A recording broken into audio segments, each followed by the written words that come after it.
മലയാളിയുടെ പേരിൽ യുഎഇയിൽ ഒരു റോഡ്. അബുദാബി അൽ മഫ്രാഖിലെ ഷെയ്ഖ് ഷഹബൂത്ത് മെഡിക്കൽ സിറ്റിക്ക് സമീപത്തുള്ള റോഡാണ് ഇനി George Mathew street എന്നറിയപ്പെടുക.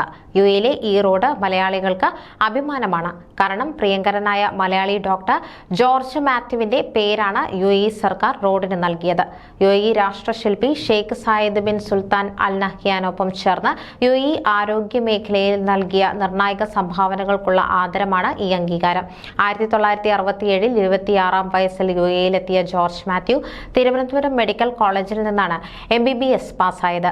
2001-ൽ health authority consultant തുടങ്ങി നിരവധി സ്ഥാനങ്ങൾ വഹിച്ചു. ലഭിച്ചത് വിലമതിക്കാനാവാത്ത ആദരവെന്ന് ഡോക്ടർ ജോർജ് മാത്യു വ്യക്തമാക്കി. നേരത്തെ സമ്പൂർണ്ണ യുഎഇ പൗരത്വം, അബുദാബി അവാർഡ് എന്നിവയ്ക്ക് പിന്നാലെയാണ് അപൂർവ ബഹുമതി ലഭിച്ചത്. 57 വർഷങ്ങളായി യുഎഇയിലാണ് പത്തനംതിട്ട തുമ്പമണ്ണിൽ വേരുള്ള doctor George Mathew. Abu Dhabi municipalities and transport വകുപ്പാണ് റോഡിന് ഈ പേര് നൽകിയത്.